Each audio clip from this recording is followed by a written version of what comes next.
Kaugnay pa rin sa pagpatay kay Jemboy, sinibak na sa pwestong iba pang tauhan ng Navotas Police Substation 4. Pinasisilip na rin ng ilang mambabata sa mga dapat baguhin sa protocol ng mga police operation. Nasa frontline. Alam mo, meron lang akong gustong i-comment dito kasi meron kasing ibang mga politiko na medyo pumapapel dito sa part na to. Pero ang maganda talagang ginawa dito ni PNP Chief Acorda, sinibak niya ho yung mga pulis na yon at kinasuhan. Okay? Linawin ho natin ang unang step lang ay sinibak. Hindi pa ho yung step na kakasuhan. Iba pa ho yung usapin ng kakasuhan. Okay? Ang sinasabi lang dito, sinibak agad-agad para syempre mawala muna sila mawalan sila ng authority. At the same time, mabawi yung mga baril sa kanila. Pero yun ang unang ginawa at yun ang ginawa ni PNP Chief Acorda. Ang balitang yan, si Elaine Fulgencio. I'm disappointed. Masakit sa akin bilang ama ng kapulisan. Every time na may nasasaktan na individual, common citizen natin, wherein it is our sworn duty to serve and protect yung citizenry.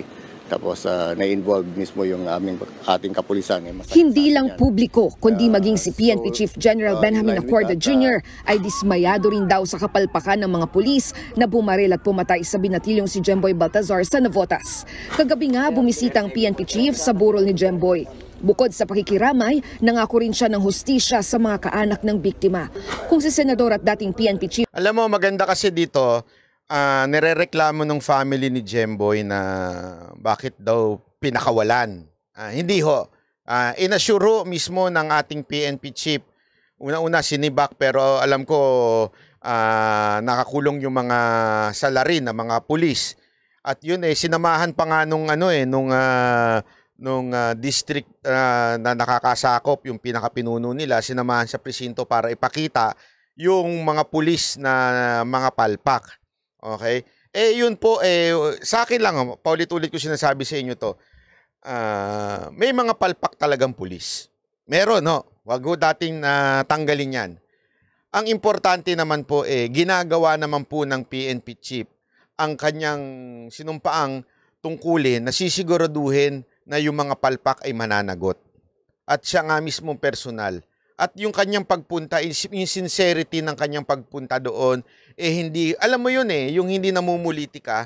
Kasi yung iba, alam mo kagad, pag pumunta, may politika. Ito, napaka simpleng tao, napaka humble na tao to ni PNP Chief.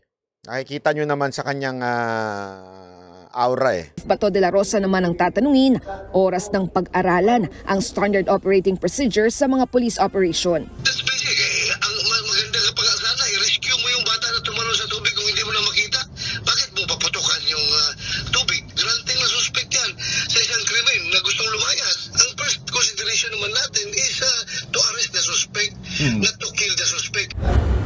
Pinag-aaralan na rin ng senador kung magpapatawag siya ng pagdinig sa Senado tungkol sa nangyari. Magsasagawa naman ng sariling investigasyon ng Commission on Human Rights sa kaso ni Jemboy. Maliban po doon sa aming parallel investigation para makuha po namin yung kumpletong picture dito po sa pangyayari, ang Commission ay nagbibigay din po financial assistance sa mga tulad po nitong biktima ng human rights violation. Para maibalik ang tiwala ng publiko sa mga pulis, nirelieve sa pwesto ang lahat ng tauhan sa Navotas City Police Substation 4 sa ilalim. So, aside from hindi lang po yung mga suspect, pati ho yung entire nirelieve lahat. So, ganun po kaseryoso ang ating PNP Chief. Sila sa komprehensibong retraining at refresher course. Sinampahan naman ng kaso ang 6 na nakakulong ngayong pulis na sangkot sa So, malinaw yan. Nirelieve lahat ng pulis. Tapos yung mga sangkot, sinampahan ng kaso. Maril, kabilang sa mga kinakaharap nila ang reckless imprudence resulting to homicide. Para tapusin ang dismissal proceedings. Hindi po bibigyan ng special treatment itong mga pulis na involved at wala pong mangyayaring whitewash ito. Dumalaw po yung ating Chief PNP kagabi sa Bohol at siya po mismo ang nag-assure sa pamilya na poproteksyonan po sila hanggang matapos po itong kaso na ito. At kung sakaling may magtatangkap haras at manakot po sa kanila, ay ipag-alam kaagad kay Chief PNP para ito ay ma-actionan po kaagad. Ayun. Alam mo, kaya ito sa akin napakagandang pangyayari ho ito na kung saan ang ating PNP chief personal ho niyang inaasikaso yung mga ganitong pangyayari ng mga palpak na pulis. Alam nyo, sana lang humihingi ako ng patuloy na tulong sa ating PNP chief. Ipagpatuloy nyo po yung inyong ginagawang paglilinis sa kapulisan. Kung meron man dapat talagang i-priority ang ating gobyerno, yung paglilinis sa kapulisan. Marami ho tayong mga nadumihang kapulisan dahil na siguro din nung mga nakaraang, hindi ko naman sinasabi dahil kasalanan ng mga presidente, pero 'di ba naalala ninyo before PRRD napakababa ng kanilang sahod.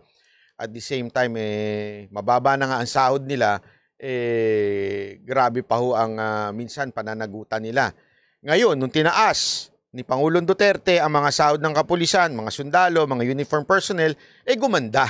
Okay? Pero dahil nga po ngayon na yun doon sa MUP na binabalak nila na magko-contribute na yung mga pulis, marami na naman po sigurong magagalit na pulis dito. Pero gayunpaman, sa mga kapulisan na nanonood dito, mga kakilala natin na nagsasabi, kasama nyo ako sa pakikipaglaban nyo sa MUP. Talagang babatikusin natin yan. Hindi ako papayag na hindi i-voice out ang mga damdamin ninyo patungkol ho dito dahil talagang mali. Sa akin, kung meron tayong dapat bawasan, ang daming dapat bawasan. Sabi nga, di ba, mismo si Mayor Magalong, ang dapat bawasan yung unwritten na pork barrel na iniba-iba ang pangalan. Isa yun. Aside from that, yung mga korupsyon sa mga departamento o yung mga proyekto na grabe ho ang taas ng kaltas ng mga nagpapasok sa bidding. Di ba ho? Yun yung mga dapat talagang gamitin na ng gobyerno para ho dito sa MUP. Dahil, again, hindi po ordinaryo ang trabaho ng isang pulis. Kung yung mga justices nga natin, di ba? Kaya nga sinasabi nila, bakit kami lang mga pulis ang tinitingnan nyo at sinasabi ninyong hindi self-sustaining yung pensyon? Bakit yung mga justices din natin? Hindi naman nila sinasabing direkta yan. Siyempre, mahirap na. Kaya ako na nagsasabi. Ibig sabihin, hindi lang upang, hindi unique yung ganong setup na hindi nagbibigay ng pension. Sa justice din, ganon din po sa ating pong mga korte. Anong ibig lang sabihin nun? Mali o miss yung commitment o sabihin na natin yung priority ng gobyerno na ito na gagastusin. Di ba? Ang daming ginagastos na hindi naman kailangan. Ang daming, sabi ko nga yung maharlika na lang Yung maharlika na yan, investment yan Kung may sobra ka, okay ka mag-invest. Alam mo, meron akong kausap ng isang araw isang negosyante. Tinanong ko sa kanya kung paano ba dumiskarte, paano kayo yumaman, paano ganito. Etong negosyante to, galing dati itong OFW. Na yumaman, ngayon may mga pag-aari ng restaurant. Ay yaman nunahin ito ngayon. Isa sa mga sinabi nga niya, aside from mag-invest ka sa mga real estate, isa sa sinabi niya, ang sikreto ng buhay dapat i-invest mo yung pera mo, pero hindi dapat lalagpas ng 50% ng iyong savings. Alam niyo kung bakit? Kasi nga po, dapat meron ka pa ring savings. Ibig sabihin nun, may priority ka. Yung i-invest mo, yung sobra lang ika nga. Yung 50% mo, kahit pa paano, kaya kanyang ipa-hospital kung may nangyari sa'yo, kaya kanyang, alam mo yun, for emergency ika nga. Sa madaling salita, ang investment na salita ay para lang kung may sobra. Di ba ho? Ang problema, tayo mag-i-invest doon sa Maharlika Fund o na yan, hindi naman sobra ang pera natin. Sobra ang ninanakaw ng mga politiko. Pero yung pera natin hindi ho sobra. Sa katunayan, kulang-kulang pa nga po. Di ba? Wag naman po natin isakripisyo ang ating mga pulis dahil we demand so much from them. We demand so much from them. The fact nga na isipin nyo to, di ba? Alam nyo ba na sa tanan ng buhay ko, isa lang ang lagi kong naaalala pagdating sa mga pulis natin. Kasi may mga kaibigan nga po tayo eh. Laging ano sila eh. It's either Pasko, wala sa pamilya, o New Year, wala sa pamilya. Ganun sila eh, di ba? Kasi nga po, trabaho nila yan. And they cannot say no.